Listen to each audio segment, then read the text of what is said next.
Hi guys, welcome back to my channel. I have another new collection from Spellbinders to show you. Spellbinders sure cranks out some wonderful crafty goodies. But today I'm going to be working with the Fair Winds collection. So my first set is this cute little die set called Oh Boy. And I'm going to be pairing it with another oldie but goodie stamp set from Spellbinders. And this one is called Windy Sky. I'm going to stamp it out onto a piece of white 80-pound cardstock. And I'll be using this background stamp and the cute die cuts I showed you to create a nautical scene on the front of my card. I ink and stamp out this background stamp several times, but for the sake of time, I'm just going to show you one stamping. This is some really pale blue ink that I'm using. My next step is to clean off the stamp and ink it up again, but this time with some Versamark ink. Versamark ink is a clear, sticky ink that I use when I'm going to be pouring over embossing powder onto my panel. So, of course, this will completely cover the lines of the blue ink. And then I can take out my panel, and I'm going to pour over some clear embossing powder. And I'm just catching it with a piece of scrap paper. I want to make sure I have powder over the whole panel. I'll turn it over and just kind of gently tap off the excess. And then I'm going to turn on my heat tool. I allowed that to heat up for about 60 seconds, and then I'll bring it to the paper and melt the embossing powder. This captures the blue ink so that I can do some more ink blending on top of this. And I'm going to use a dark blue ink over this panel. Once that has melted, it gets nice and shiny.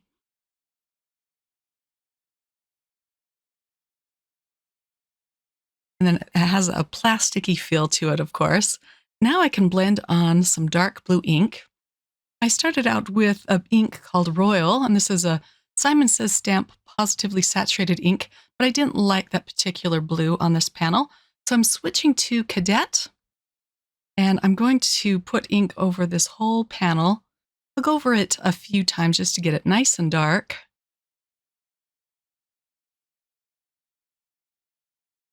And then once I'm done with this step, I'll bring in my microfiber cloth and buff off the ink off of the embossed lines.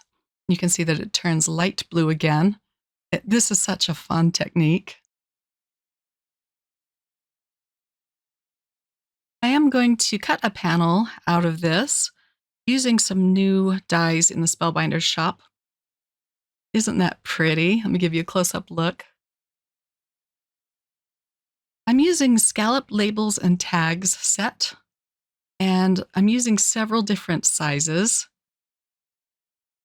This is great for background panels or tags. I cut out another scallop piece using some teal topaz cardstock. And now for the sentiment. There is a sentiment that goes with the Fair Winds collection, but I don't have that set. So I'm using an old set that I've been using a lot this summer. It's called Water You Up To, and it has dies that you can purchase separately. I didn't like the first stamping, so I stamped it out again, so it's nice and dark. And then I'm going to use the coordinating die to cut out my sentiment. The Fair Winds sentiment set has some really beautiful sentiments in it, and I'm going to put that on my wish list. But for now, I'm just using what I have on hand, and I love going back and using older sets. So let's put this card together. I cut out a third scallop die with some white cardstock, and I'm going to sandwich this in between my two teal pieces. And everything is going down flat with some liquid glue. This Scallop Labels and Tag die set comes with 11 cutting dies. So it's nice to layer these. It just gives it a really finished and put together look. I'm going to pop up I don't know what these are called, these little poles with some foam squares. I have two of these. This little Oh Boy die set has a very good price point to it.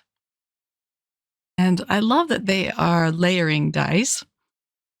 So there's several pieces to each image. Next, I'll pop up the seagull with little pieces of foam.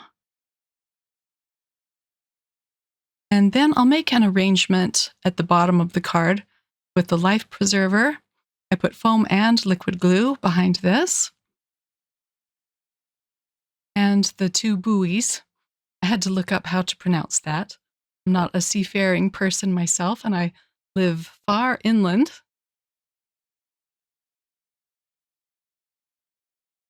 Use my all-in-one tool just to position that in place. Some of these are so little, they're kind of hard to handle.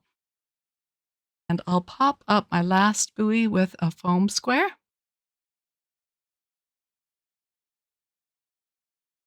And now I can attach my sentiment up at the top right. I'm just going to glue this down flat. I'll add a few enamel dots.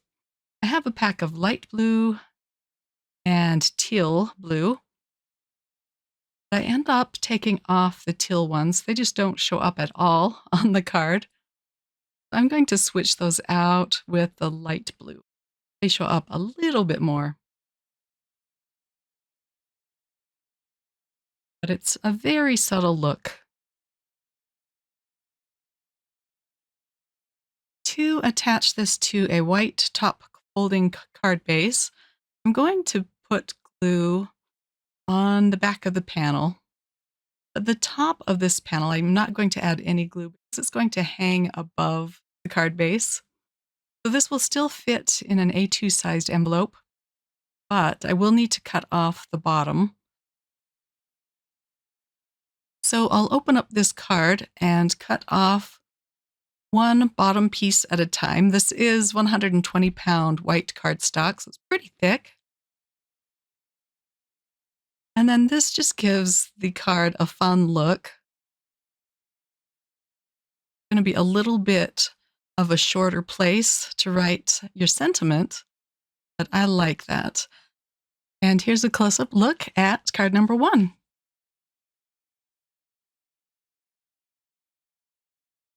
And now for card number 2, I'm going to be using the set that is called Guiding Light.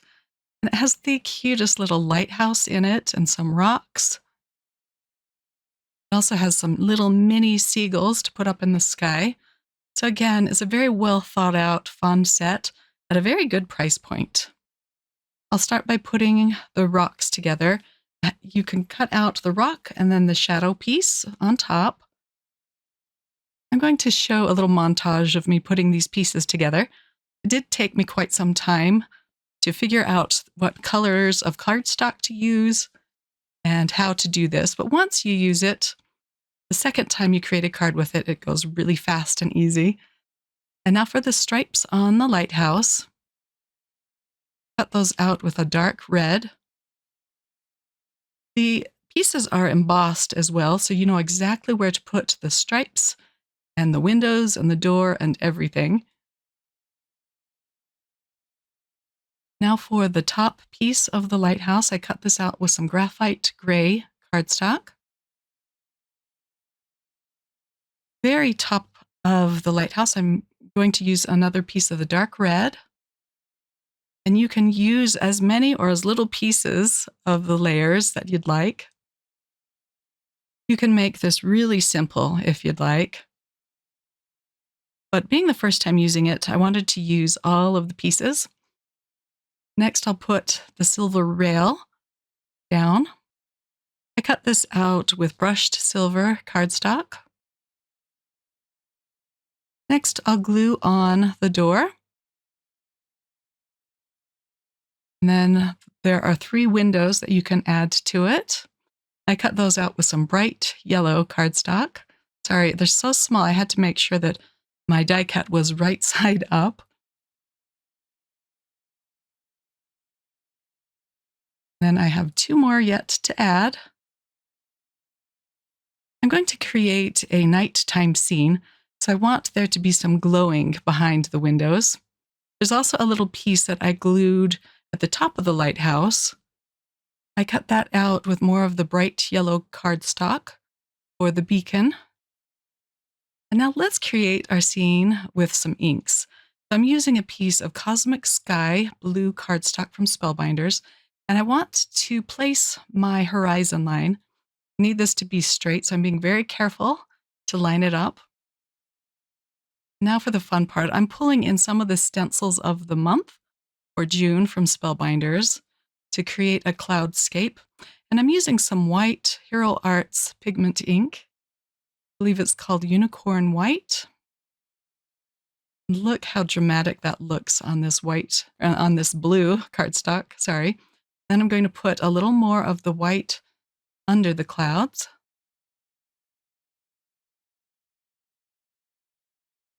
Let me give you a peek at that. It's so pretty. The next layer of clouds is going to be chipped sapphire, and I'm putting this down really heavy. It's still going to be subtle because it is a dark blue on a dark blue piece of cardstock. You'll be able to see it.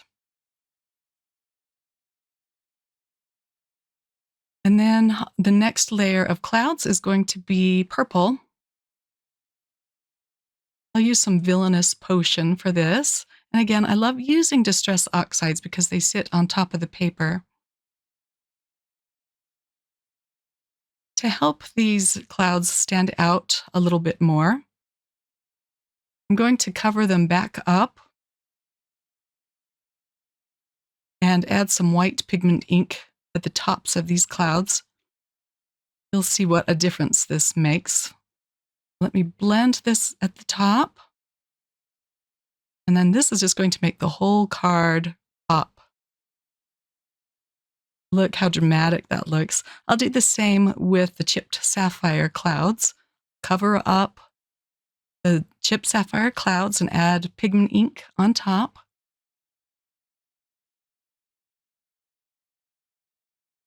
So while I was creating this card, I didn't really know where I was going with it. I was just trying different inks and seeing what worked best. I'll add a little more white at the bottom of the clouds. And then this kind of looked like fog to me. So I am going to add some more fog later. And now for the die cut moon. I used the stencil to get the shape right. I'll cut out this piece, and then it's just going to fit beautifully on top of one of the clouds. As you can see, like so. I decided to cut out the rocks with some dark indigo blue cardstock, and I'm going to add a little bit of fog with a small stencil brush and more of the pigment white ink. And at the top, I'm going to add some black soot ink. This is very subtle, you can hardly see it.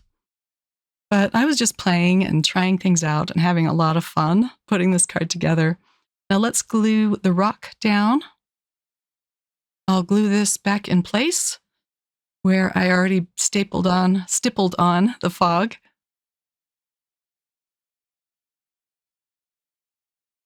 And now for the second rock. Again, I cut it out with indigo blue cardstock, and I'm adding some black soot at the top. And I'll glue this down flat at the front left of this card.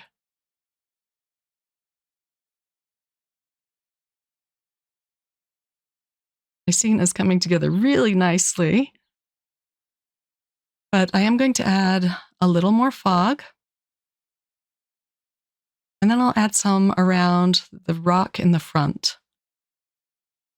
There is a stencil in this collection, which they sent me, but I'm not using it in today's video.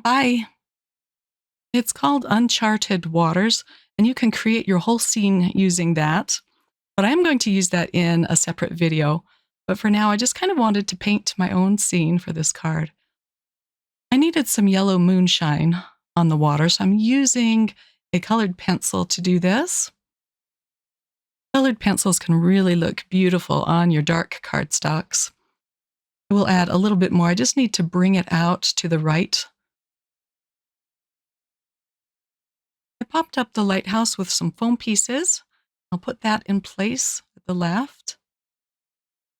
Off camera, I decided to add some yellow mustard seed ink behind the beacon, just a little bit. For the stars, I'm using a white gel pen just at the top where you can see the sky. I'm bringing in another oldie but goodie stamp set. This was the clear stamp of the month from June of 2021. I tend to hold on to all of my Spellbinders products just because they're so fabulous. I can't bear to part with them, and I always end up going back and using them. So the stamp I'm using says, "Glow on, girl." I'll add a little more of the yellow colored pencil just to bring out the moonshine on the water. This pencil is from the CARDSTOCK Luminance set. I just happen to have this out on my desk. You can use Prismacolor pencils or whatever you have. The CARDSTOCK Luminance pencils are really fun to use because they're so creamy and pigmented. So the last thing I'm going to do is to attach this panel to a top folding white card base. I'm using the Accent Opaque white cardstock lately for my card bases, which is 120 pound. And here's a close-up look at card number 2. I have a third card that I'm going to show you in just a minute. But I kind of recreated the scene, but with different colors. This was such a fun scene to create. So let's go back and show you card number 1. On the inside of this card, I decided to add a leftover strip of the embossed paper. Just glued that at the bottom. And then here is card number 2 again. My card base was a little bit too big for this. You can see a strip of it at the top. And then here is card number 3. I used a seagull on this one with a pink wing. I just loved that touch. The sentiment comes from the Circle of Sunshine stamp set again, and it says, "Thank you for being my sunshine every day." So these are the 3 cards that I created using the Fair Winds collection from Spellbinders. There are a few more sets to this collection, which I will link in the description box if you want to check those out. Thanks for spending some of your time with me today. If you liked this video and you haven't yet subscribed, please consider subscribing. I'd love to have you join our community. Take care, my crafty friends. Till next time. Bye.